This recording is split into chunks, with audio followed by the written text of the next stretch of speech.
시청자 여러분 안녕하십니까. 하루의 뉴스를 정리해드리는 YTN 뉴스나이트입니다.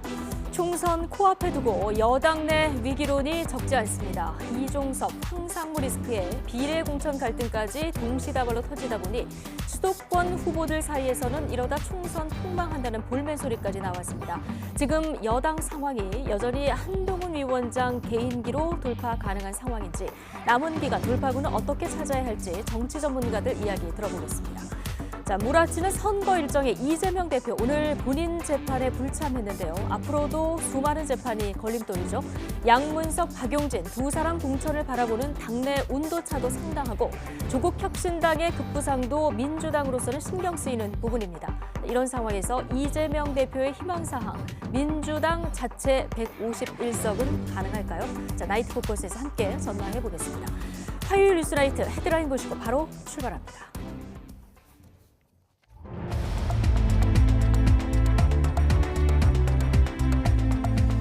3월 19일 수요일 뉴스나이트 주요 뉴스입니다. 이종섭, 황상무 논란에 이어서 국민의힘 비례 공천을 놓고도 당정 갈등이 불붙었습니다. 한동훈 위원장은 사천 논란은 이상한 프레임이라며 친윤계를 향해 정면 반박했습니다. 민주당 서울 강북을 양자 재경선 결과 정치신인 조수진 변호사가 현역 박용진 의원을 제치고 승리했습니다. 양문석 후보 공천을 둘러싼 당내 파열음도 여전합니다. 정부의 할인 지원으로 사과와 배 소매 가격이 일시적으로 하락세로 돌아섰습니다. 하지만 도매가가 여전히 비싼 데다 유가까지 들썩여 물가 우려는 여전합니다. 정부가 내일 대학별 의대 증원 배분 결과를 발표할 전망입니다. 이 정원이 확정되면 2,000명 지원은 돌이킬 수 없게 되는데, 의사협회는 발표를 강행할 경우 모든 파국의 책임은 정부에 있다고 경고했습니다.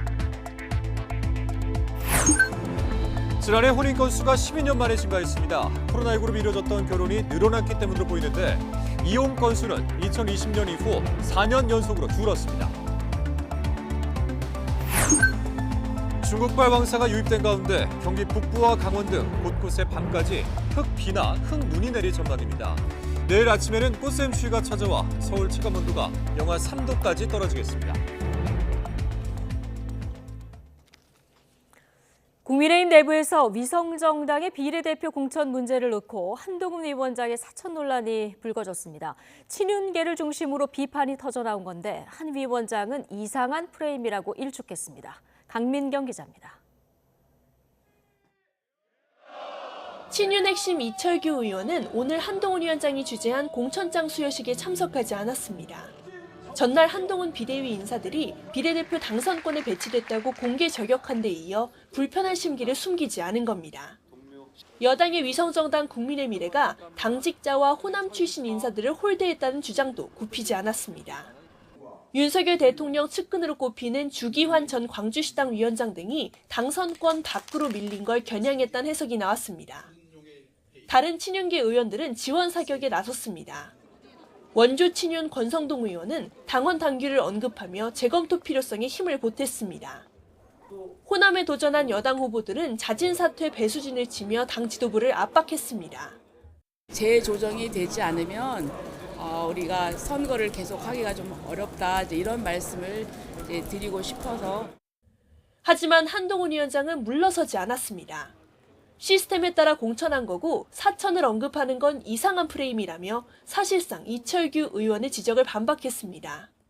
원하는 사람, 추천하는 사람이 안 됐다고 해서 자기들이 그거 사천이라고 얘기하는 건 굉장히 이상한 프레임 씌우기에 불과한 것이고요. 한 위원장을 엄호하는 의견 역시 적지 않습니다.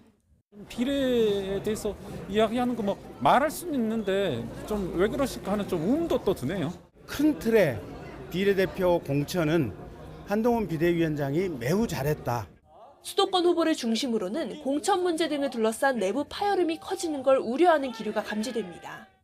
현장에서 뛰는 저희들은 너무 안타까운 거예요. 안 그렇습니까? 아니 당정 일치라고 맨날 얘기해놓고 이런 비례대표 인선에 대해서 국민의힘 지도부는 다만 특정인 검증이나 호남 홀대로는 살펴보겠다며 여지를 남겼습니다. 과거 골프 접대를 받은 의혹으로 징계 처분된 이력이 있는 이시우 전 국무총리실 서기관의 비례대표 공천이 취소된 것도 확전은 자제하겠다는 의중이 반영된 거란 해석이 나옵니다. YTN 강민경입니다. 대통령실과 국민의힘이 이종섭, 황상무 논란을 두고 연일 평행선을 달리고 있습니다. 윤석열 대통령은 2명 모두 지키겠다는 뜻의 변함이 없는데 한동훈 비상대책위원장은 민심에 민감해야 한다고 날을 세웠습니다. 이른바 윤한 갈등이 2달 만에 다시 불붙은 모습입니다. 조은지 기자입니다. 총선까지 이제 3주, 이른바 이종섭, 황상무 사태를 놓고 국민의힘 수도권 의원들은 윤석열 대통령의 결단을 촉구했습니다. 윤상현 의원은 살을 내주더라도 뼈를 취해야 한다는 육참골단을 언급했고 읍참마속해야 한다, 국민 눈높이를 기대한다는 공개 발언도 종일 이어졌습니다. 나라의 미래와 윤석열 정부의 성공을 위해서 관련되신 두 분의 자발적인 사태가 저는 좀 필요하다고 생각하고, 앞서 이종섭 대사의 즉각 귀국과 황상무 수석의 사퇴를 촉구했던 한동훈 비대위원장도 입장은 변함없다면서 민심을 앞세워 거듭 용산을 겨냥했습니다. 국가의 운명을 좌우하는 중대한 선거를 앞두고 더 민심에 민감해야 한다는 제 생각을 말씀드리는 것이고요. 그 부분을 정리해야 된다는 필요성을 말씀드린 겁니다. 하지만 윤 대통령은 마이웨이를 고수할 걸로 전해졌습니다. 여권 핵심 관계자는 YTN에 원칙과 팩트를 중시하는 윤 대통령 특성상 시시비비를 따지는 게 최우선이라면서 총선에서 몇 석을 잃는다고 해도 당의 요구 때문에 떠밀리듯 물러나진 않을 거라고 예상했습니다. 대통령실도 한동훈 위원장의 대응에 불쾌해하는 기류가 역력합니다. 대통령실은 이번 사태를 총선을 앞둔 야권의 선거 전략이자 정쟁이라고 인식하는데 여기에 여당이 맞서 싸우지 않고 오히려 용산에 날을 세우는 것에 불만이 쌓이고 있는 겁니다. 지난 1월 김건희 여사를 둘러싸고 벌어진 윤 대통령과 한동훈 위원장의 공개 파열음에 이어 2차전이 시작됐다는 시선이 지배적입니다. 이번에도 역시 약속대련은 아닙니다. 총선이 임박할수록 윤한 갈등은 곳곳에서 더 노골적으로 표출될 거라는 전망도 적지 않습니다. YTN 조은지입니다.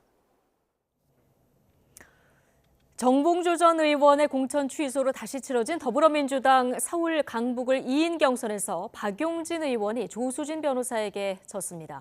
현역 하위 평가 감점과 경쟁자의 여성 신인 가점으로 64% 이상 득표해야 승산이 있었는데 이 엄청난 벽을 넘지는 못했습니다. 이준혁 기자입니다. 민주당이 지난 18일부터 이틀 동안 진행된 서울 강북을 지역구 2인 경선 결과를 발표했습니다. 노무현 재단 이사인 조수진 변호사가 강북을 지역 재선인 박용진 의원을 꺾었습니다. 박 의원은 정봉주 전 의원과의 대결에 이어 또 고배를 마셨습니다. 서울 강북구을 1등 후보자는 조수진 후보입니다.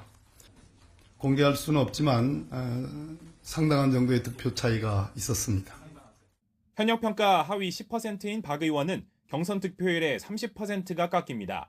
여기에다 맞상대인 조수진 변호사는 여성 신인 가점 25%를 받아 박 의원은 64% 이상 득표해야 본선 진출을 노릴 수 있었습니다. 저는 해도 너무한 경선에 보다 너무한 규칙으로 지금 일이 진행되고 있다고 하는 말씀을 드립니다. 경선에 참여한 만큼 박 의원의 강북을 지역 3선 도전은 좌절됐습니다. 하지만 탈당 등 외부로 이탈은 고려하지 않는 것으로 파악됐습니다.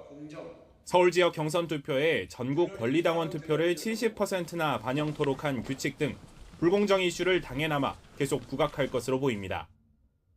물론 민주당 지도부는 시스템에 따라 공정한 공천이 이뤄졌다는 입장입니다.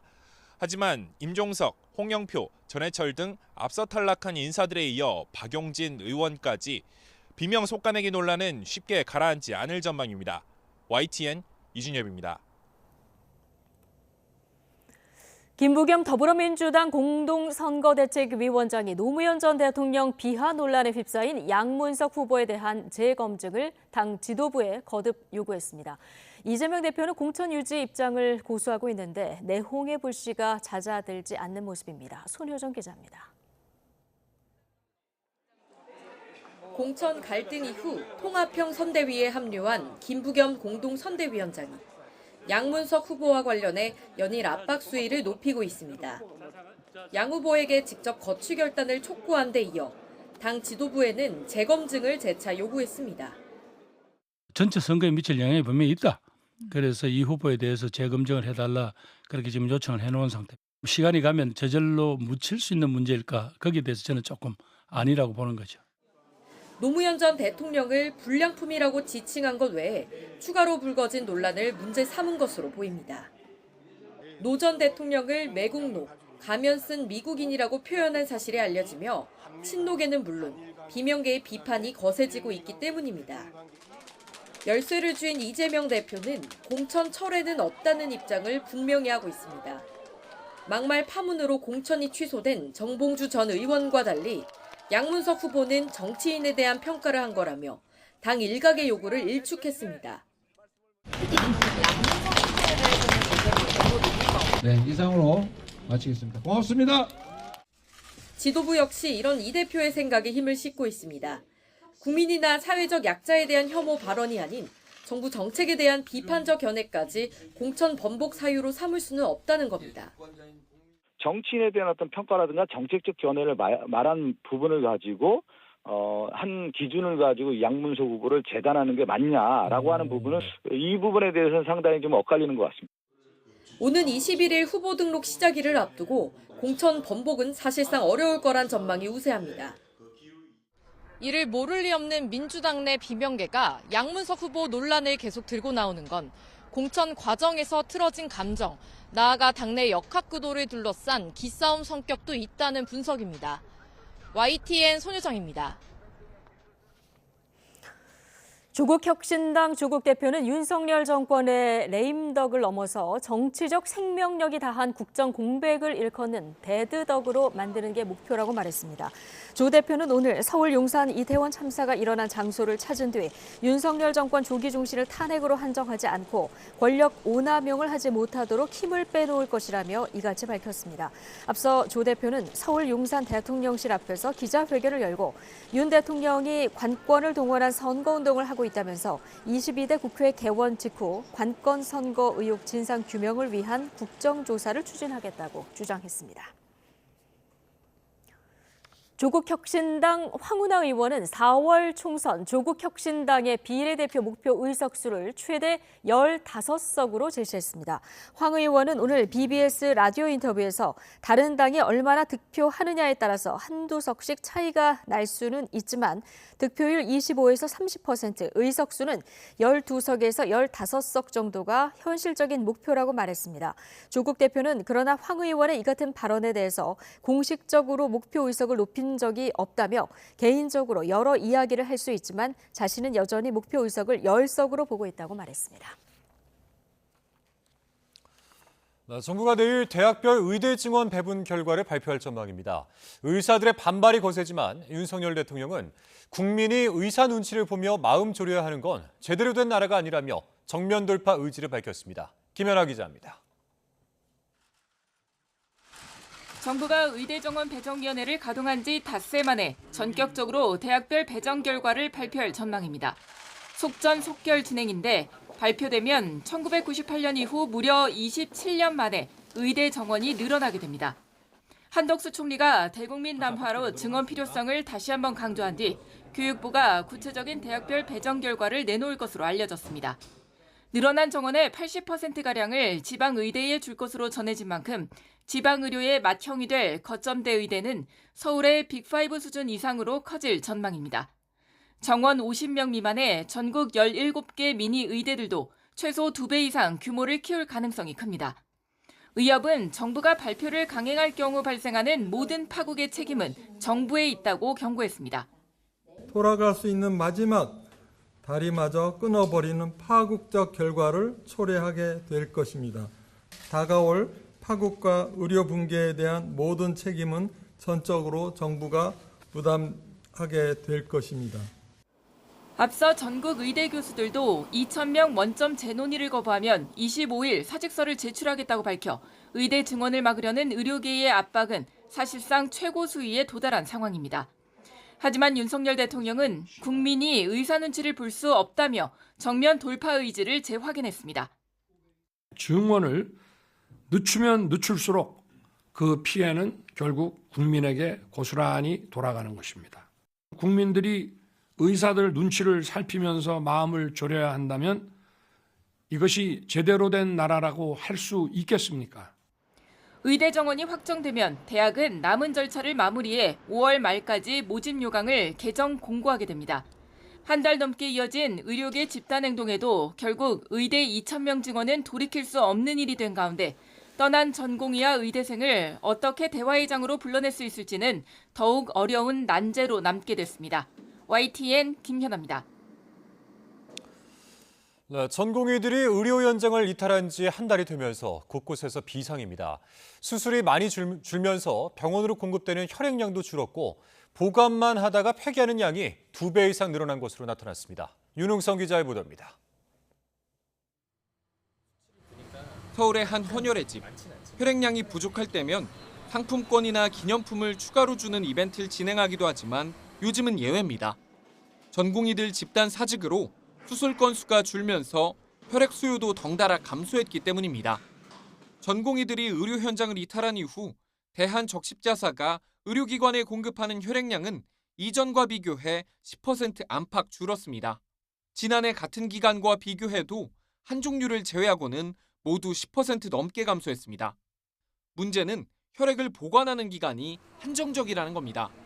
피 전체를 뽑는 전혈은 35일, 성분 체열기를 통해 뽑아내는 혈소판은 5일에 불과합니다.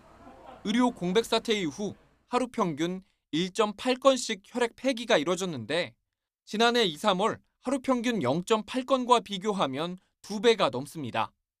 헌혈을 하는 만큼 수술이나 이런 것도 꾸준히 계속 원활하게 잘 돼야 되는데 지금 현재 상황이 그렇지 못한 게 좀 아쉽죠. 폐기된 혈액은 대부분 혈소판이었습니다. 혈소판은 피를 멎게 하는 기능으로 혈액암 환자들에게 필수적이고 수술실에서도 빠질 수 없는 혈액 성분입니다. 대한적십자사는 버려지는 혈액을 조금이라도 줄이기 위해 보관 기간이 짧은 혈소판보다 되도록 전혈 헌혈을 권장하고 있습니다. 치료제로 쓰여야 할 자원이 폐기되는 것은 매우 안타까운 상황인 것 같고요. 불필요한 폐기가 일어나지 않도록 그 혈액 관리 그리고 수급에 대한 좀 조절이 필요할 것으로 보입니다. 특히 정부와 의료계가 양보 없는 강대강 대치를 이어가고 있어 혈액 폐기는 더 늘어날 수 있다는 어두운 전망이 커지고 있습니다. YTN 윤홍성입니다. 의대 증원에 반대하는 전공의들이 이탈한 뒤 정부에 접수된 피해 신고가 523건으로 집계됐습니다. 의사 집단행동 중앙재난안전대책본부에 따르면 지난달 19일부터 이달 18일까지 523건 가운데 수술 지연 신고가 362건으로 가장 많았고 진료 취소가 89건, 진료 거절 48건, 입원 지연 24건 순이었습니다.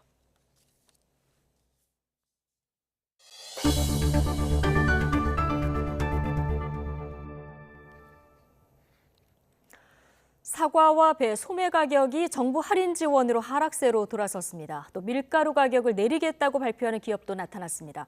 하지만 그동안 워낙 먹거리 물가가 많이 오른 탓에 소비자들이 체감할 수 있을지는 의문입니다. 이승은 기자입니다.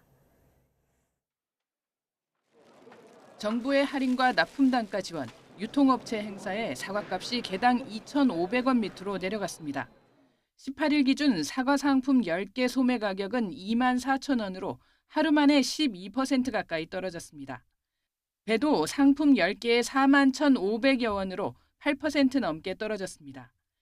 하지만 여전히 사과와 배값이 지난해보다도 비싼 데다 딸기와 참외값도 이번 달엔 강세여서 정부가 싼 값에 대량 공급에 나선 수익과일이 얼마나 수요를 대체할지가 과일 물가 하락의 관건입니다. 정부와 시민단체 압박에 식품업체들도 움직이기 시작했습니다. CJ제일제당은 다음 달부터 소비자 판매용 밀가루 제품 3종류의 가격을 평균 6.6% 내리기로 했습니다. 최근 국제 원맥 시세를 반영하고 정부의 물가 안정 기조에 적극 동참하는 차원에서 가격을 내리기로 했습니다. 하지만 원재료 외에 제반 비용이 올랐다며 가격 인하에 소극적인 식품업체들이 얼마나 실질적인 동참 결정을 내릴지 의문입니다. 지난해에도 라면과 빵, 과자 등 일부 제품 가격이 인하된 적이 있지만 주력 상품은 빠져서 빈축을 샀습니다. 세계 식량 가격 지수는 러시아 우크라이나 전쟁 발발로 치솟았던 2년 전보다 27% 가까이 떨어졌는데 지수 구성 품목 가운데 유지류는 52%, 곡물 가격은 33% 넘게 떨어졌습니다. 하지만 같은 기간 식용유는 21%, 밀가루는 17.8% 올랐습니다. 코스피 상장 식품기업 37개사 중 23개사의 23년 연결기준 영업이익률이 전년보다 개선된 상황을 감안할 때 소비자 관점에서는 그간 원재료 가격 상승을 이유로 식품 가격을 인상했다면 원재료 가격 하락 시기에는 합리적인 수준에서 식품 가격을 조정하는 것이 필요하다고 생각할 것입니다.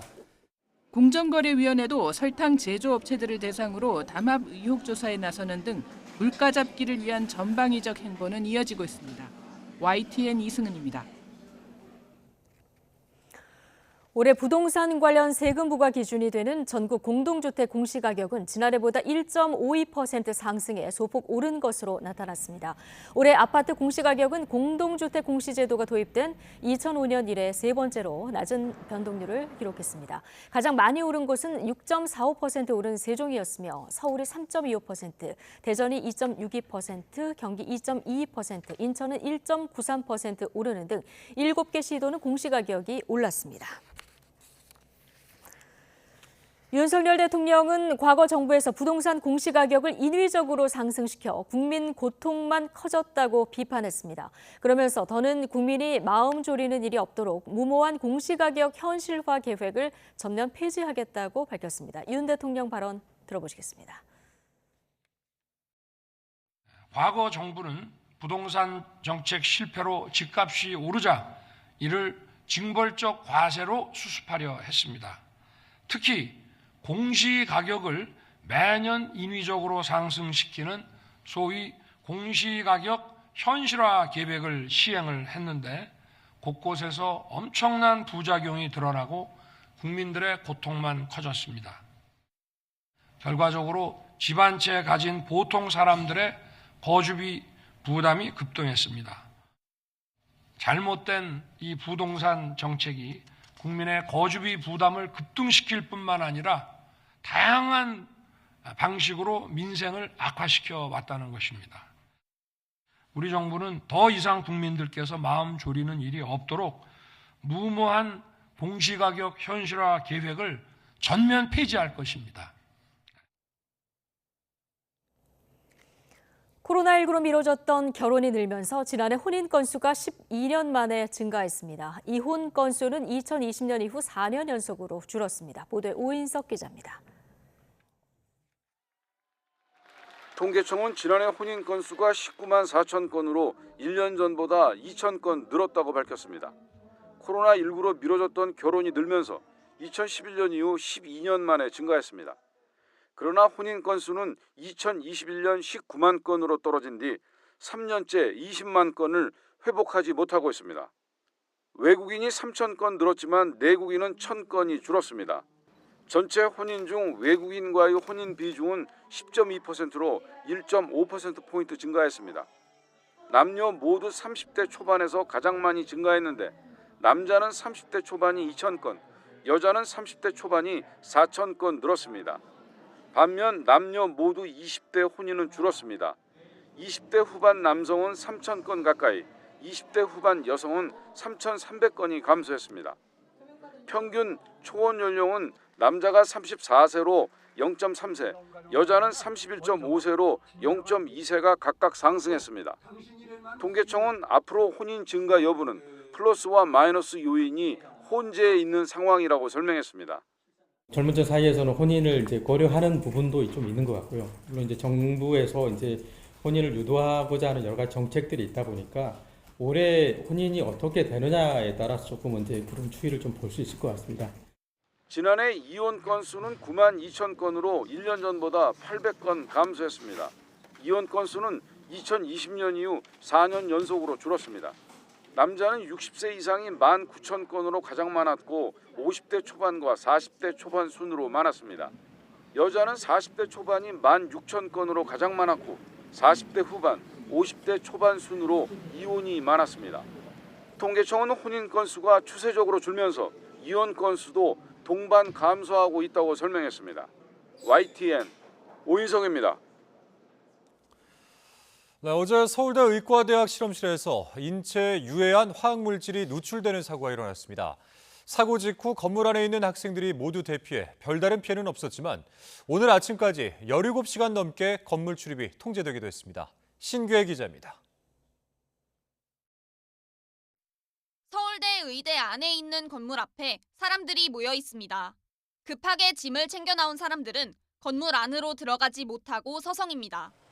서울대 의과학관 실험실에서 화학물질이 누출된 건 오후 4시쯤. 실험에 쓰인 시약을 닦아내던 와중 화학 반응이 일어나 유해 물질이 발생한 겁니다. 학교 측은 유출이 확인되자마자 안에 있던 사람들 모두를 밖으로 대피시켰습니다. 당시 건물 안에 있던 한 관계자는 복도에 나가보니 이상한 냄새가 났다며 3층에서 시약이 누출됐다는 안내방송을 듣고 급하게 건물을 빠져나왔다고 전했습니다.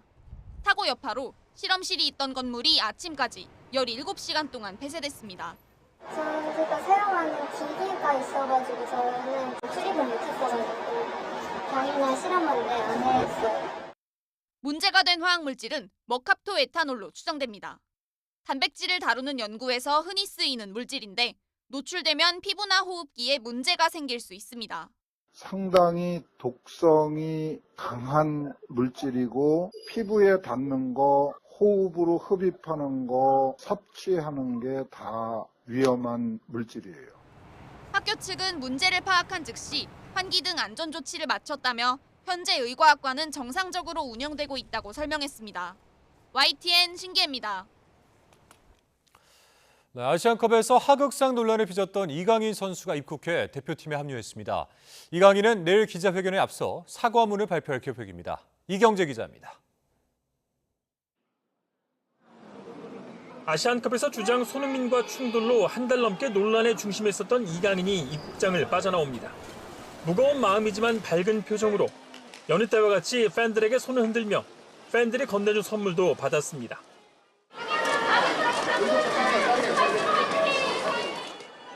지난달 손흥민을 찾아가 직접 사과를 하고 손흥민도 이강인을 보듬고 팬들에게 용서를 구했지만 아직 이강인의 대표팀 선발에 싸늘한 시선은 남아있습니다. 이강인은 팀이 합류해 황선홍 감독과 얘기를 나눈 뒤에 내일 대표팀의 공식 기자회견에 앞서 직접 사과문을 발표할 계획입니다. 대표팀은 태국전을 위한 이틀째 훈련을 소화했습니다. 주로 국내파 선수들은 패스와 전술 훈련을, 첫날 빠졌던 손흥민과 조규성, 황인범 등은 회복 훈련에 주력했습니다. 팀 분위기를 다잡는 것이 급선무라는 판단에 따라 훈련은 전면 비공개로 진행했습니다. 많은 것을 주문하고 원하는 건 좀 복잡해질 수 있기 때문에 최대한 좀 단순하게 조금 집약적으로 준비해서 경기할 생각입니다. 황선홍 감독은 이강인의 선발과 비공개 훈련, 사과문 발표까지 철저한 계산에 따라 팀을 운영하고 있습니다. 짧은 시간이지만 화학적인 결합까지 이뤄낼 수 있을지 선수들이 경기장에서 보여줘야 할 차례입니다. YTN 이경재입니다. 정부가 내일 의대 증원 배분 결과를 공개할 것으로 보입니다. 정부 관계자에 따르면 한덕수 국무총리는 내일 의대 증원 필요성을 강조하는 대국민 담화를 발표합니다. 정부는 늘어나는 2,000명 가운데 80%를 비수도권에 배분하고 수도권에는 20%만 배분하는 방안을 검토하는 것으로 알려졌습니다.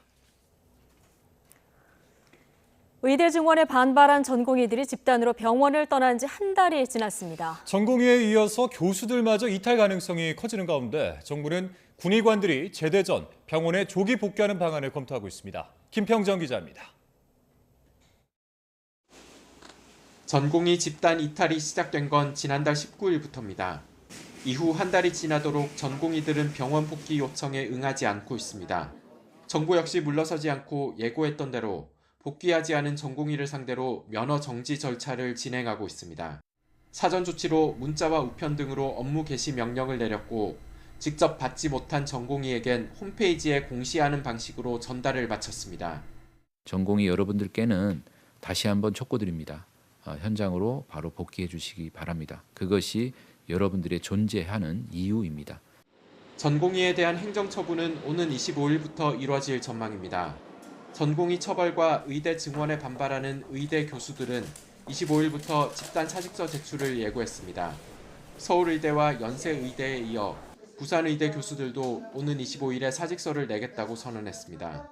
79.5%가 자발적 사직을 하겠다고 하였으며 3월 25일 이후부터 사직서 제출을 시작할 것입니다.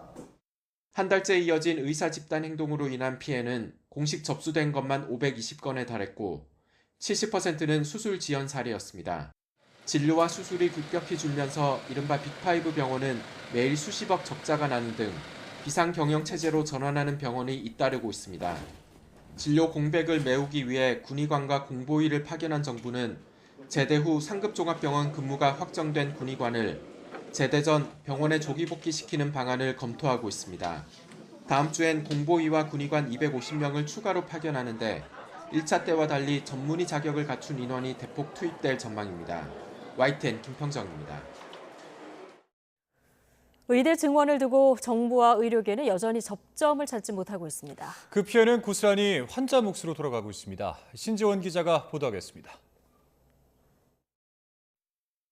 정부는 이 시간부로 221개 전체 수련병원의 전공의를 대상으로 진료 유지 명령을 발령합니다. 전공의 집단 사직이 시작되고 정부가 진료 유지 명령을 내린 지 한 달. 전공의들은 여전히 의료 현장으로 돌아오지 않고 있고 남아있던 전공의에 이어 전문의 상당수가 병원을 떠났습니다. 그만큼 커진 의료 공백은 당연히 환자 불편으로 남았습니다. 특히 생명이 위태로운 환자나 보호자일수록 불안한 마음이 큽니다. 갑자기 아플까 봐 응급상황 생길까 봐 그게 제일 걱정이에요. 빨리 끝났으면 좋겠죠. 빨리 어떻게 원활한 협의점을 찾아서. 무엇보다 환자의 생명을 다루는 의사가 병원을 떠났다는 데 대한 비판의 목소리가 많습니다. 빨리 돌아오셔서 와가지고 무슨 해결을 해야지. 자꾸 바깥에서 우리 틀리잖아. 다른 어떤 노조 이런 게 틀리잖아요. 반면 정부가 전공의들에 대한 행정 처분이나 사법 절차를 거론하며 압박하는 것이 환자들까지 불안하게 한다는 목소리도 있습니다. 전공인들한테 이렇게 하시는 거는 이거는 잘못됐다고 생각합니다. 선생님의 권리를 충분히 가지고 돌아왔으면 좋겠습니다.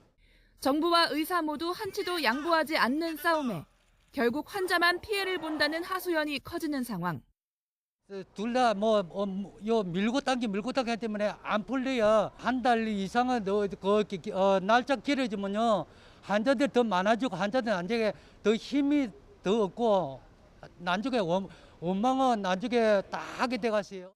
병원에 남은 의료진이나 환자들은 더 이상 버티기 힘들다고 호소하고 있지만 갈등 당사자인 정부와 전공의들은 제대로 된 대화를 시작도 못하고 있습니다. YTN 신지원입니다. 사과와 배 소매 가격이 정부의 대규모 할인 지원과 유통업계 행사 등으로 일시적으로 하락세로 돌아섰습니다. 한국농수산식품유통공사 농산물유통정보에 따르면 어제 배 10개 소매 가격은 41,551원으로 전 거래일보다 8.4% 내렸습니다. 사과 10개 소매 가격은 어제 24,148원으로 전 거래일보다 11.9% 하락했습니다. 그러나 도매 가격이 여전히 2배가 넘어서 여름 햇과일 출하 전까지 가격 강세가 지속할 수 있다는 전망입니다. 설탕 제조, 판매 업체들의 담합 의혹과 관련해 공정거래위원회가 현장 조사에 착수했습니다. 공정위는 오늘 서울 CJ제일제당과 삼양사, 대한제당 등 제당 3개 업체에 조사관을 보내 설탕 판매 관련 자료를 확보했습니다. 공정위는 시장 내 지배적 지위를 가진 이들 업체가 짬짬이로 설탕 가격을 지나치게 올렸는지를 살펴보는 것으로 전해졌습니다. 과일과 식품 물가에 이어서 유가까지 들썩이고 있습니다. 국제 유가가 5개월여 만에 최고치로 올랐는데 당분간 유가 상승세는 이어질 전망이어서 물가 우려가 더 커지고 있습니다. 홍상희 기자입니다. 국제 유가 오름세가 심상치 않습니다. 서부 텍사스산 원유 WTI 선물 가격은 2.1% 오른 1배럴에 82달러 72센트, 브렌트유 선물 가격도 하루 사이 1.8% 오른 86달러 89센트로 마감했습니다. 지난해 10월 말 이후 5개월여 만에 최고 수준입니다. 러시아 정유시설에 대한 우크라이나의 드론 공격이 이어진 데다 이라크가 원유 수출 제한 방침을 밝혔고 중국 경기 회복 기대감까지 유가 상승을 부채질했습니다. 국제유가는 평균 2주 뒤에 국내 주유소에 반영되는데 국내 휘발유 값은 7주 연속 상승세를 보여 기름값 인상이 불가피해 보입니다. 치솟는 장바구니 물가에 이젠 기름값까지. 시민들은 앞으로가 더 걱정입니다. 사과를 2개 먹던 것도 하나를 갖다가 반에 반 뭐 이렇게 먹는 경우가 물가가 너무 비싸서 기름값까지 더 오른다 그러면 서민 생활하는데 너무 많이 힘든 것 같아요. 물가를 잡기 위한 정부의 실질적인 대책도 촉구합니다. 들어오는 수입은 일정한데 소비세는 양은 많기 때문에 유가 정책이 됐건 물가 정책이 됐건 좀 짜임새 있는 경제 구조를 갖춰야 우리 서민들이 좀 편한데 체감이 되지를 않아요. 최상목 부총리는 유류세 인하 연장 카드를 꺼냈습니다. 국제 유가 불안이 지속된다면 유류세 인하를 24년 4월 이후에도 추가 연장하는 방안을 검토하겠습니다.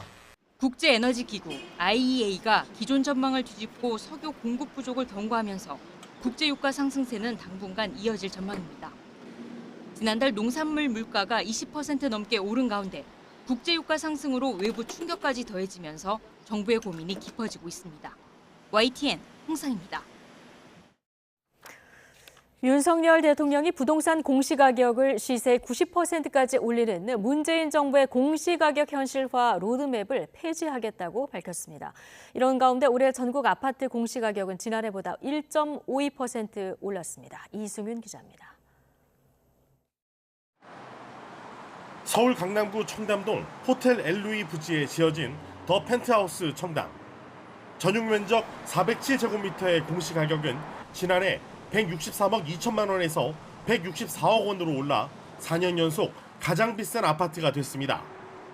이처럼 전국 아파트 공시가격은 지난해보다 1.52% 상승했습니다. 특히 세종과 서울 등 7개 시도가 올랐습니다. 반면 대구를 비롯한 10개 시도는 떨어졌습니다. 올해 전국 아파트 공시가격이 소폭 인상에 그친 건 시세의 69%만 반영한 임시조치 때문입니다. 문재인 정부는 부동산 시세와 공시가격 사이의 괴리가 크다며 공시가격의 시세 반영률을 2035년 90%까지 높이는 로드맵을 세웠습니다. 그런데 부동산값 급등에 현실화 로드맵까지 겹쳐 공시가격과 보유세 부담은 급증했습니다. 이에 정부는 공시가격 현실화율을 로드맵 이전인 2020년 수준으로 낮춰놓고 수정 혹은 폐기 여부를 논의한 끝에 로드맵 폐기를 발표했습니다. 우리 정부는 더 이상 국민들께서 마음 졸이는 일이 없도록 무모한 공시가격 현실화 계획을 전면 폐지할 것입니다. 공시가격은 보유세와 건강보험료 등 67개 행정제도의 기준인 만큼 로드맵 폐기로 국민 부담이 줄어든다는 논리입니다. 부동산 공시가격이 합리화되면 국민들이 내는 보유세라든지 건강보험료 같은 부담은 줄어들고 또 기초생활보장과 같은 혜택은 늘어나게 될 것입니다. 다만 로드맵 폐기 이후 내년 공시가격 산정 방법은 아직 정하지 못했습니다. 연구 용역 결과를 반영해 오는 7, 8월쯤 방안을 내놓을 예정입니다.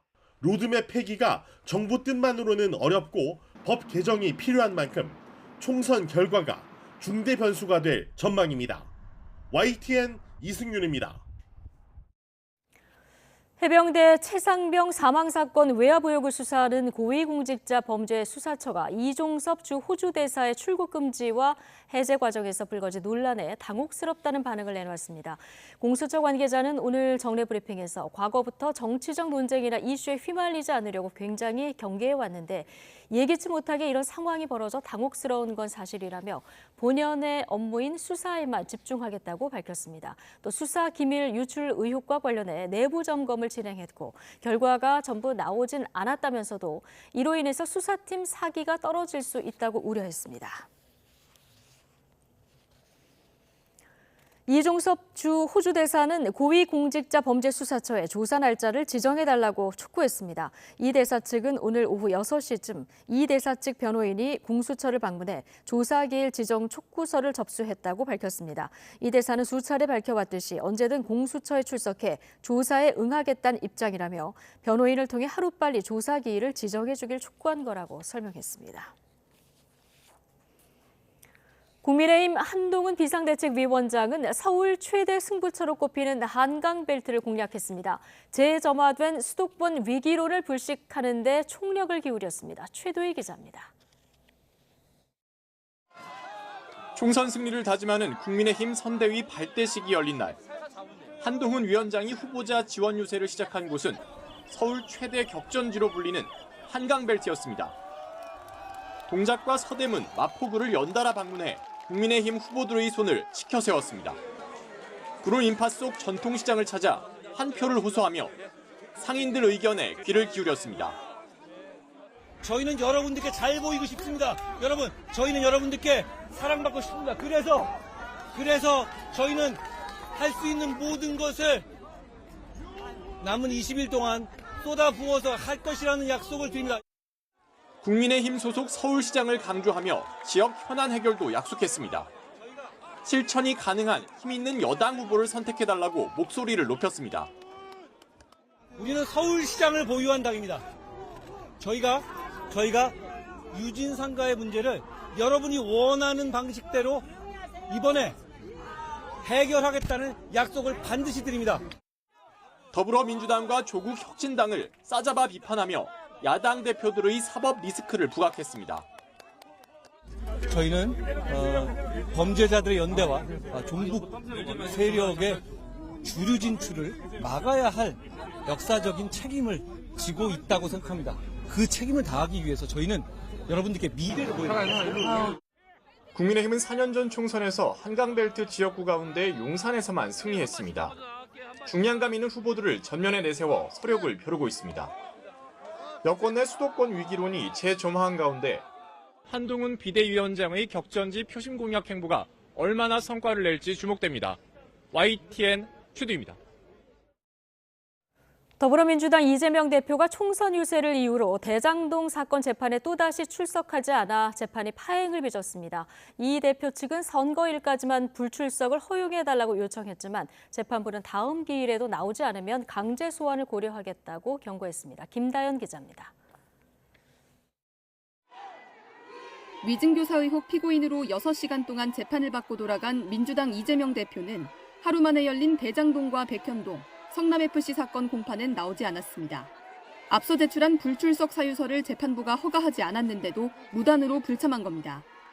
재판이 열린 시각, 이 대표는 강원 지역 선거 유세에 나섰습니다. 이번 4월 10일에 국민이 살아있다는 것을, 이 나라 국민이 당신들의 주인이라는 것을 확실하게 보여주시겠습니까? 이 대표는 지난 12일에도 대장동 재판에 나오지 않았다가 지각 출석해 법정에서 사과하기도 했습니다. 이 대표 없이 진행된 재판에서 검찰은 형사재판 피고인이 개인 정치 활동을 이유로 불출석했다며 강제 조치가 이루어져야 한다고 항의했습니다.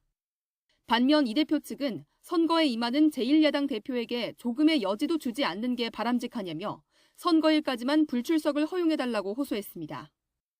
재판부는 그러나 이 대표의 정치 일정을 고려해 진행할 수는 없다며 재판 기일엔 출석해야 한다고 못 박았습니다. 또 총선 전 국회가 열리지 않는 기간엔 강제 소환도 가능한 만큼 다음 기일인 26일에도 출석하지 않으면 구인장 발부를 검토하겠다고 수차례 경고했습니다. 증인 신문이 예정됐던 유동규 전 성남도시개발공사 기획본부장은 재판을 위해 출마도 포기했는데 정작 이 대표가 나오지 않았다며 증언을 거부해 재판은 1시간 만에 파행으로 끝났습니다. 이 대표는 현재 서울중앙지방법원에서 형사재판 3건을 동시에 받고 있습니다. 오는 22일엔 공직선거법 위반 사건 재판이 잡혀 있어 이번 주에만 모두 3차례 출석해야 하는 상황이지만 이 대표가 재판에 나올지는 확정되지 않은 것으로 전해졌습니다. 이미 재판부 교체와 흉기 피습 여파로 공전했던 이 대표 재판들이 총선 영향까지 받으면서 심리 지연이 심화할 것으로 보입니다. YTN 김다현입니다. 이재명 대표는 강원과 경기 남부 지역을 돌며 총선 지지를 호소했습니다. 고물가 등 경제 실정과 안보 위기를 비판하며 정권 심판론을 거듭 강조했습니다. 황보혜경 기자입니다. 이재명 대표가 상대적으로 보수 강세 지역으로 꼽히던 강원도를 찾았습니다. 시장을 돌며 고물가 문제부터 꺼내들었습니다. 정말 터무니없는 물가에 우리 서민들 너무 고통받습니다. 저는 이게 바로 정부의 능력을 보여준다고 생각해요. 사과 한 개 10,000원, 이게 말이 됩니까? 정부의 경제 실정을 바로잡기 위해선 제1야당이 선거에서 이겨야 한다고 호소한 겁니다. 특히 강원도 내 대표적 도시지역 표심 공략에 집중했습니다. 이재명 대표는 강원 최대 승부처인 춘천과 원주를 찾아 민주당 후보들에게 힘을 실으며 정권 심판론을 부각했습니다. 보궐선거 당선자를 포함해 국민의힘과 민주당이 현재 의석을 나눠 가진 곳들인 만큼 이번에도 해볼 만하다는 판단을 한 것으로 보입니다. 안보 이슈에 민감한 지역 특성을 고려해 정부의 대북 정책까지 강도 높게 비판한 이유입니다. 춘천이 살기 위해서라도 강원도가 살기 위해서라도 평화체제를 구축하고 확장해야 합니다. 긴장 격화, 군사적 대결 위협을 최소화해야 합니다. 이 대표는 바로 이어 최대 격전지인 수도권으로 향했습니다. 이천과 성남에서 151석 확보를 목표로 제시하고 여당 과반 의석을 막아달라고 목소리를 높였습니다. 재판부가 총선 일정으로 재판에 나오지 않은 이 대표에 대한 강제 소환을 검토하는 데 대해선 불편한 심기를 숨기지 않았습니다. 이게 국민의힘이 바라는 바이고 정치검찰이 기획하는 것 아닌가 생각합니다. 없는 죄 만들어서 증거라고는 하나도 없이. 이재명 대표는 내일 서울, 인천 등에 이어 모레는 전통적 강세 지역인 호남을 방문해 지지층 결집에 나섭니다. YTN 황보혜경입니다. 조국 전 장관이 이끄는 조국혁신당이 최근 각종 여론조사에서 기존 제3지대 수준을 뛰어넘는 지지율을 기록하고 있습니다.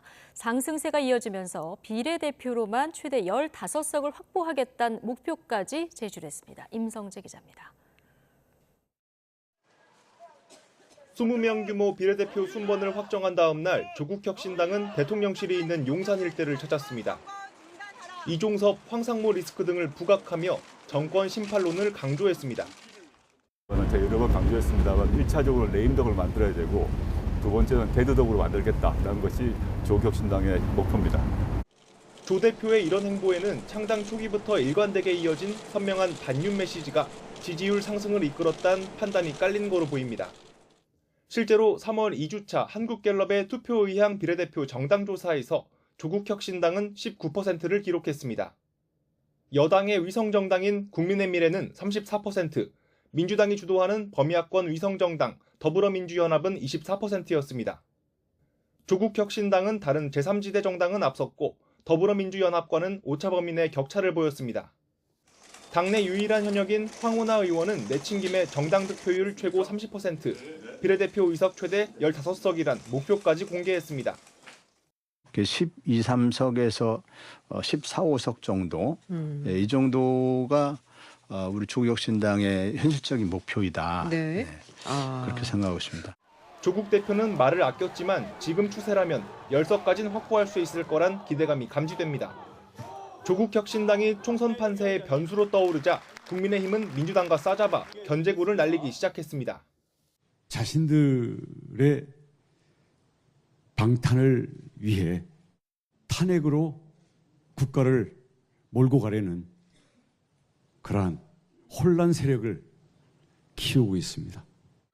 공천 과정에서 불거진 내홍이 지지층 이탈로 이어졌다는 분석이 나오는 만큼 민주당은 경계의 끈을 놓지 않는 모습입니다. 민주당이 싫어서 조국혁신당을 지지한다? 아마 조국 대표께서 설마 그렇게 말씀하셨겠나 싶습니다. 오보 아닐까 생각하고. 지역구와 비례대표 모두 민주당 후보를 찍어달라는 이른바 몰빵론을 띄우는 것도 같은 맥락입니다. 물론 야권 내부적으로는 조국혁신당은 결국 진보 진영, 즉 우군이란 의견 역시 만만치 않습니다. 조국혁신당의 지지율 추이에 따라 전략적 연대가 필요하다는 목소리의 크기도 바뀔 것으로 보입니다. YTN 임성재입니다. 대전에 있는 한 고등학교에서 학생들이 자습하는 모습을 부모들이 볼 수 있도록 인터넷으로 생중계해왔던 것으로 드러났습니다. 자, 이뿐 아니라 학생들 얼굴과 표정, 행동 하나하나 선명하게 나온 중계 영상들이 관리 소홀로 지난 8개월간 유튜브에 올려져 있었던 사실도 확인됐습니다. YTN 취재로 이를 알게 된 교육청은 학교의 영상을 즉시 삭제하도록 하고 조사에 착수했습니다. 양동원 기자가 단독 보도합니다.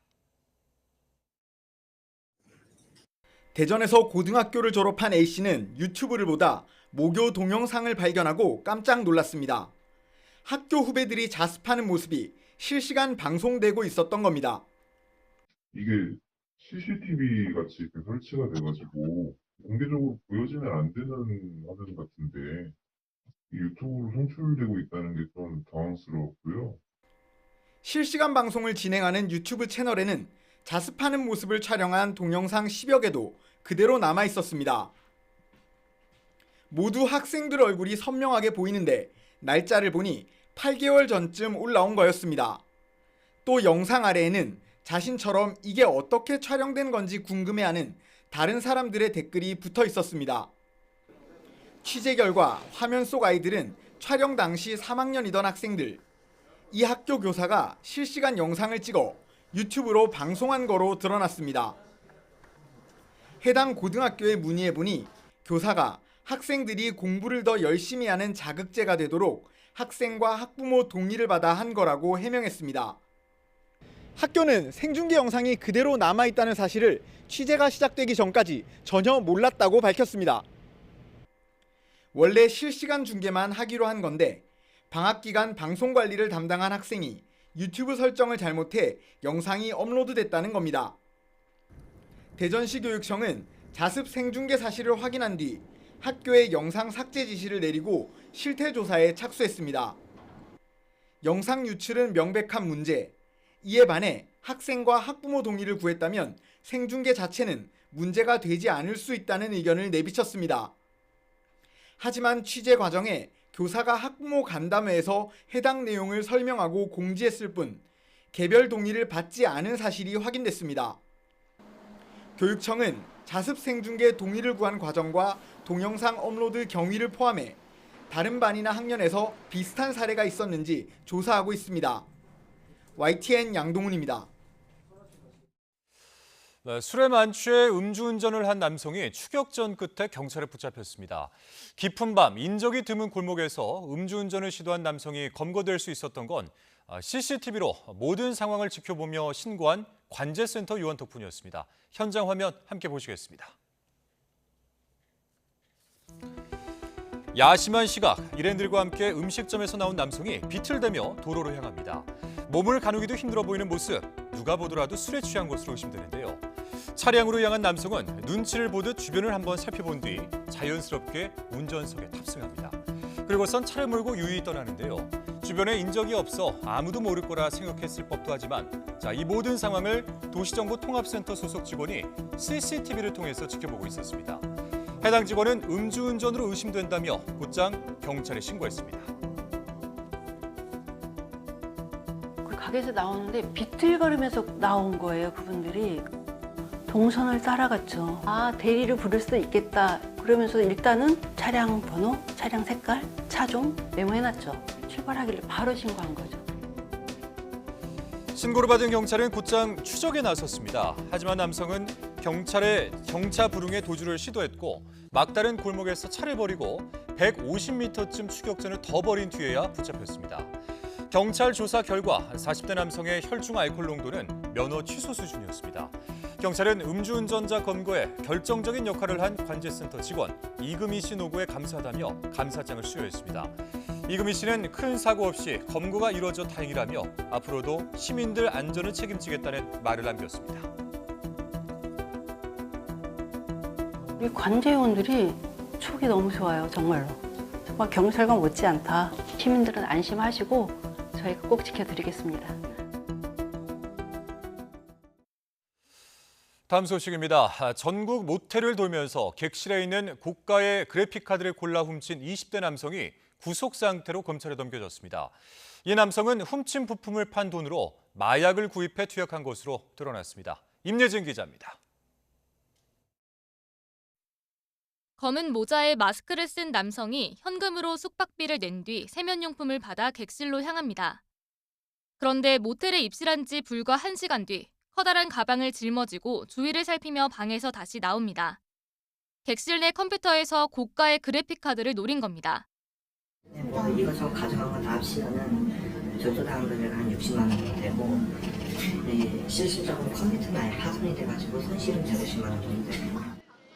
20대 A씨는 숙박업소를 돌며 그래픽카드 등 컴퓨터 부품을 챙긴 뒤 저가 제품으로 교체해 눈을 속이려 했습니다. A씨는 고사양 컴퓨터가 있어 게임하기 좋다고 홍보한 숙박업소들을 범행 대상으로 삼았습니다. 숙박업소에서 절도 신고를 여러 건 접수한 경찰은 지난 9일 울산에 있는 집에서 A씨를 검거했습니다.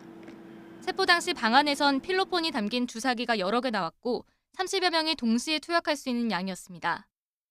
마약 간이시약 검사에서도 양성 반응이 나왔습니다. 조사 결과 A씨는 훔친 부품을 중고 거래로 팔아 얻은 돈으로 필로폰을 구매한 뒤 투약한 것으로 드러났습니다. 지난 2월부터 한 달 동안 서울 강서구와 영등포구, 부산까지 전국을 돌며 훔친 부품값은 1,000만 원대에 이릅니다. 지난해 11월 침입절도와 마약 투약 혐의로 형기를 마치고 나온 지 넉 달 만에 다시 범행에 나선 겁니다. 경찰은 A씨를 상습절도와 마약류처리법 위반 혐의로 구속 송치하고 추가 범행이 있는지 수사하고 있습니다. YTN 임혜진입니다. 코인 붐이 다시 불고 있는 가운데 국내 가상자산 거래소 독보적 1위, 업비트를 이용하는 투자자들이 늘고 있습니다. 이면에는 실명 계좌 제휴를 맺고 있는 K뱅크가 다른 은행들과는 달리 한도 계정 해제 조건을 대폭 완화하는 편법을 동원했다는 비판이 있습니다. 엄윤주 기자입니다. 가상자산 시장에 다시 활기가 돌면서 이른바 크립토 스프링이 찾아왔다는 분석이 나오고 있습니다. 덩달아 코인 투자에 나서겠다는 사람도 늘었습니다. 주변 지인들 돈 버는 거 보니까 관심도 많이 가지게 되고 저도 한번 이번 기회로 접해볼 되게 좋은 경험인 것 같습니다. 국내 투자자 80% 안팎을 점유하고 있는 거래소는 업비트로 실명 계좌 제휴를 맺고 있는 은행은 4년째 K뱅크입니다. 업비트 이용 투자자가 많으면 많을수록 K뱅크 고객도 늘 수밖에 없는 구조인 셈입니다. 하지만 K뱅크가 가상자산 고객을 늘리기 위해 다른 은행과 달리 편법을 썼다는 비판이 나오고 있습니다. 이번 달부터 금융범죄를 예방하기 위해 처음 가상자산 계좌를 튼 고객들의 경우 입금 한도를 500만 원으로 제한하는 한도 계정을 운영하고 있습니다. 이를 입출금 한도가 상향된 정상 계정으로 전환하기 위해서는 일정 조건을 충족해야만 합니다. 하지만 업비트 제휴은행인 K뱅크만 홀로 훨씬 완화된 조건을 적용했다는 겁니다. 은행연합회를 중심으로 업계가 협의를 거쳐 지침을 마련한 만큼 시장에선 K뱅크와 업비트가 암묵적인 합의를 깼다고 보고 있습니다. 여기에 연내 IPO를 추진하는 과정에서 단순히 가상자산 거래소에만 의존한 은행의 수익성이 과연 지속 가능한지에 대한 의문도 많습니다. 갑자기 급락을 해가지고 자기네가 의존하고 있는 거래소 자체가 상당히 문제가 많이 되고 거기서 코인원이라든지 뱅크런 사태가 발생한다 그러면 자기네가 IPO를 성공해가지고 이 시장에서 은행에 대한 평가를 받는다고 하더라도 유동성의 위기가 발생할 소지도 상당히 있는 것이기 때문에 이에 K뱅크는 오히려 입금 건수를 추가 조건으로 내세우는 등 더 까다롭게 운영했고 실제 1, 2월 신규 고객을 보면 10% 정도만이 업비트 이용을 위해 계좌를 개설했다고 해명했습니다. 하지만 중저신용자 대출 확대라는 애초 인터넷 전문 은행의 설립 취지와 달리 특정 거래소에 의존하고 있는 K뱅크가 그 역할을 제대로 수행하고 있는지 점검해 볼 필요가 있다는 지적이 나오고 있습니다. YTN 엄윤주입니다. 서울교통공사가 노동조합 간부 34명을 해고했습니다. 공사는 지난해 9월 서울시 감사위원회에서 정상 근무 수행 여부를 확인할 수 없는 노조 간부가 다수 있다는 감사 결과를 통보받았습니다. 조사 결과 근로시간 면제 때 외에도 정상 출근하지 않거나 상습적으로 늦는 등 복무 태만이 드러난 노조 간부가 34명이었습니다. 공사는 20명을 파면 14명을 해임하고 부당급여 환수 처분을 내렸습니다. 서울 강남경찰서는 오늘 국가대표를 지낸 전직 야구선수 오재원 씨를 마약 투약 혐의로 체포해 조사하고 있습니다. 경찰은 지난 10일 오 씨가 마약을 투약했다는 신고를 받은 뒤 간이시약 검사를 실시해 음성이 나오자 우선 오 씨를 돌려보냈습니다. 이후 경찰은 투약 단서를 추가로 확인하고 체포영장을 발부받아 오늘 신병 확보에 나선 것으로 알려졌습니다.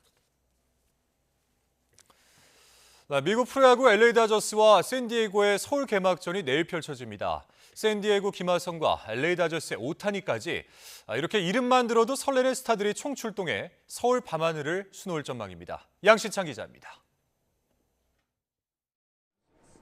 메이저리그 개막전을 하루 앞두고 샌디에이고 선수들이 마지막 훈련에 임합니다. 선발로 나서는 다루비슈는 일찌감치 그라운드에 나와 힘껏 공을 뿌리며 구위를 확인하고 고속도 다른 투수들과 함께 점점 거리를 넓히며 공을 던지는 캐치볼 훈련을 소화합니다. 한국 대표팀과의 경기에서 홈런포를 가동한 김하성은 타티스 주니어, 마차도 등 야수들과 함께 즐거운 분위기 속에 몸을 풉니다. 하지만 수비 훈련에 임하는 자세는 어느 때보다 진지합니다. 다저스랑 하는 정규 시즌이 이제 정말 시작이기 때문에 오늘 좀 괜찮았던 감이 올해 시즌 때도 계속 이어졌으면 좋겠다는 생각을 하고 최선을 다해야 될 것 같습니다. LA 다저스 선수들은 이보다 앞서 몸을 풀었습니다. 가장 열심인 선수는 올 시즌 유격수로 자리를 옮긴 다저스 강타자 무키 베츠. 짧은 바운드 훈련부터 1루 송구 연습까지 쉴 틈 없는 훈련에 유니폼을 땀에 흠뻑 적셨습니다. 개막전 선발 글래스노우도 그라운드에서 몸 상태를 점검했습니다. 오타니는 그라운드의 모습을 드러내지 않고 실내 훈련만 소화하며 개막전에 데뷔했습니다. いるので、本当に個人的にすごく楽しみですし、ここまで対戦がもちろんなかったので、そこも含めてすごく思い入れがあるんじゃないかなと思うので楽しみにしてます。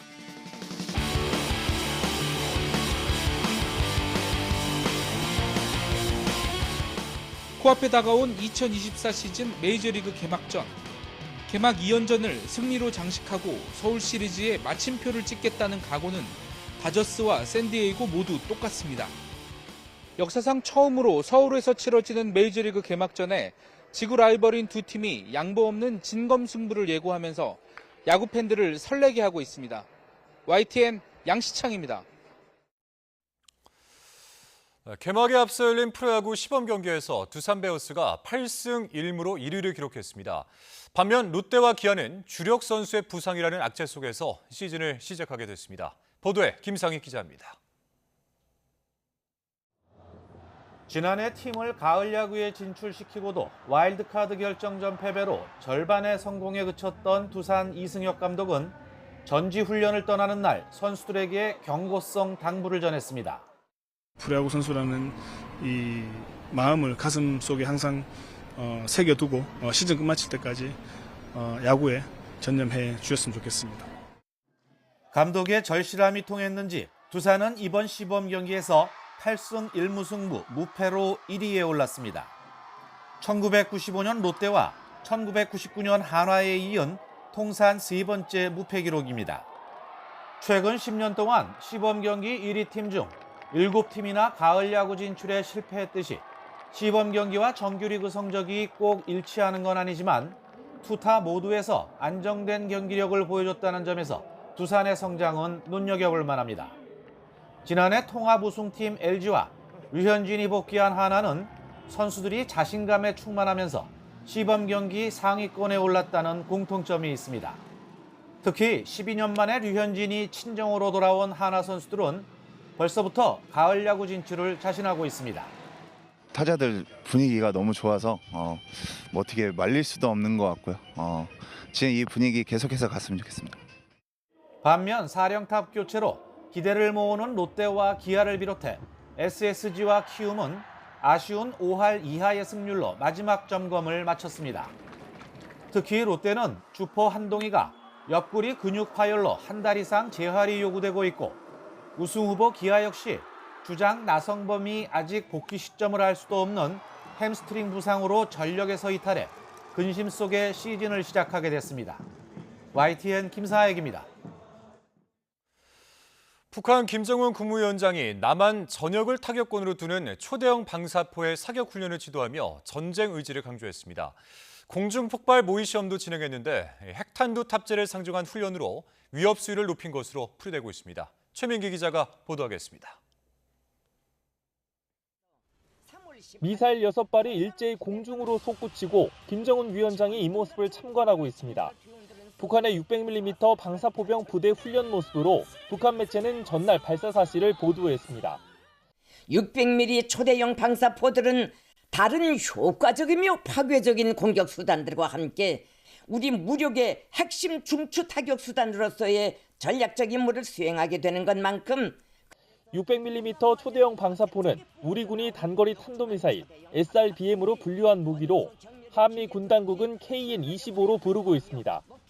사거리는 400km가량으로 남한 전역을 타격권에 둘 수 있습니다. 북한은 여기에 전술 핵탄두, 화산 31을 장착할 수 있는 무기라고 주장해왔습니다.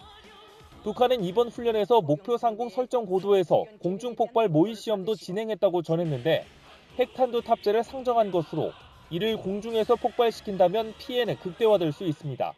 핵무기는 통상 500에서 1000m 상공에서 폭발하는 것이 파괴력을 극대화시킬 수 있다는 점에서 초대형 방사포가 가지는 파괴적인 능력을 보여주고 또 우리에게 가는 위협을 극대화시키기 위한 김정은 위원장은 이 같은 파괴적인 공격수단들이 적의 수도와 군사력 구조를 붕괴시킬 수 있는 완비태세를 갖춰야 한다며 서울을 겨냥한 위협 수위도 높였습니다. 이에 우리 군 당국은 북한의 전술핵 사용 가능성을 심각하게 인식하고 동향을 주시하고 있다고 밝혔습니다. 이런 가운데 우리 군은 유사시 북한 장사정포 진지와 지휘부 시설 등을 정밀 타격할 수 있는 전술 지대지 유도무기 KT즘-1을 올해 안으로 전략화할 계획입니다. YTN 최민기입니다. 국산 초음속 전투기 KF-21이 공중급유 비행에도 성공했습니다. 이에 따라서 한 번의 공중급유로 작전 반경도 50% 늘어나게 돼 전투력도 극대화할 수 있게 됐습니다. 김문경 기자입니다. 국산 초음속 전투기 KF-21과 공중급유기 KC-330기가 나란히 남해상을 날고 있습니다. 잠시 후 공중급유기에서 급유 막대가 내려오고 KF-21 전투기도 서서히 접근합니다. 비행 속도와 기류 등을 정확히 계산해야 하는 한치의 오차도 허용해서는 안 되는 긴박한 상황. 공중급유기의 급유막대가 KF-21 전투기의 공중급유 연결부에 정확히 연결됩니다. KF-21 전투기의 첫 공중급유 임무 비행이 성공하는 순간입니다. 지난해 4월 단거리 공대공 미사일 첫 시험 발사에 성공한 뒤 잠정 전투용 적합 판정을 받은 데 이어 지난해 10월 일반에 선보이며 화려한 롤 기동도 펼쳤습니다. 이번에 다시 공중급유 임무 비행까지 성공하면서 개발은 순항을 거듭하고 있습니다. 방위사업청은 1회 공중급유로 채공 시간이 길어져 최소 약 50% 이상의 작전 반경이 확대돼 작전 효과 등 전투력도 극대화할 수 있게 됐다고 강조했습니다. 공중급유는 전투기의 작전 반경과 채공 시간을 늘릴 수 있고 연료 대신 무장을 더 탑재해 무장력까지 높일 수가 있습니다. KF-21 전투기의 공중급유 능력 검증은 내년 3월까지 60여 차례에 걸쳐 진행될 예정입니다. 방사청은 공군 배치가 시작되는 오는 2026년 상반기까지 KF-21 전투기의 성능을 지속적으로 검증해 전력화에 차질이 없도록 하겠다고 밝혔습니다. YTN 김문경입니다. 전 세계가 기후위기를 우려하는 목소리를 높이고 있지만 실제 지표는 전혀 개선되지 않은 것으로 나타났습니다. 지난해 전 지구 기온과 해수면 온도, 해빙 면적 등 기후변화 지표가 역대 최악 수준에 도달했다는 분석이 나왔습니다. 김민경 기자입니다. 온통 흙탕물로 뒤덮인 마을. 건물은 무너지고 자동차는 잔해 속에 파묻혔습니다. 10,000명이 넘는 사망자를 발생시키며 그리스, 불가리아, 튀르키예, 리비아를 연이어 강타한 괴물 태풍 다니엘이 남긴 흔적입니다. 지난해 전 세계는 유례 없는 기상재난에 시달렸습니다. 태풍 외에도 유럽과 북아프리카는 역대 최악의 폭염에 시달렸고 아프리카와 아시아 일부, 중남미 지역은 극심한 가뭄, 캐나다와 미국 하와이는 메가톤급 산불 피해를 입었습니다. 온난화 기세가 좀처럼 꺾이지 않는 것이 원인으로 지목됐습니다. 세계 기상기구 WMO가 지난해 전 세계 주요 기후변화 지표를 분석해 발표했습니다. 그 결과 온난화의 주범 이산화탄소 농도는 매년 최고치를 경신하며 산업화 이전보다 50%나 늘었습니다. 지구 평균 온도는 14.98도로 산업화 이전보다 1.5도가량 높아져 관측사상 가장 뜨거웠습니다. 바다 온도도 4월부터 역대 최고치를 기록했고 이로 인해 빙하가 녹으며 남극 해빙도 위성 관측이 시작된 1979년 이후 가장 적었습니다. 이번 보고서는 지난해 온난화 지표를 총망라한 것입니다. 그 결과는 지구가 지난해 가장 뜨거웠고 기후 변화를 넘어서 이제는 기후 위기 시대에 접어들었다는 신호를 내용에 담고 있습니다. 반면 긍정적인 신호도 감지됐습니다. 지난해 태양열, 풍력, 수력 등 재생에너지 생산량은 전년보다 무려 50%나 증가했습니다. 관측사상 가장 높은 수치로 기후위기에 대한 인식이 뒤늦게 높아진 것으로 보입니다. 이번 보고서는 오는 21일에 시작되는 UN 개발계획, UNDP에 보고돼 새로운 기후행동 캠페인을 위한 환경 조성에 활용됩니다. YTN 김민경입니다. 일본 중앙은행인 일본은행이 17년 만에 금리를 인상하면서 마이너스 금리 정책 해제를 결정했습니다. 다만 급격한 금리 인상보다는 시장의 충격을 최소화하기 위해서 속도 조절에 나서겠다는 방침입니다. 도쿄에서 김세호 특파원입니다. 일본 은행이 2007년 2월 이후 17년 만에 금리를 인상했습니다.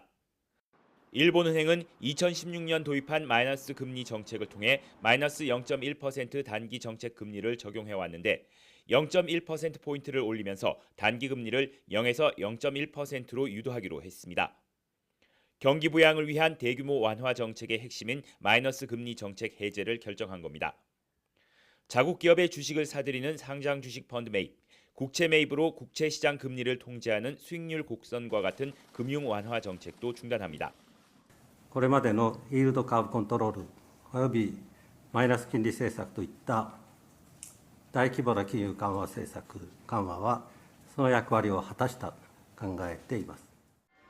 일본 은행이 이처럼 금융 정책 전환에 나선 이유는 물가와 임금 상승입니다.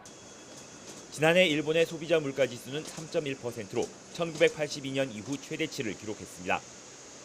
또 일본 노동조합 총연합회가 집계한 평균 임금 인상률도 5.28%로 지난해보다 1.48%포인트 높았고 기업들의 임금 인상 분위기도 이어지고 있습니다.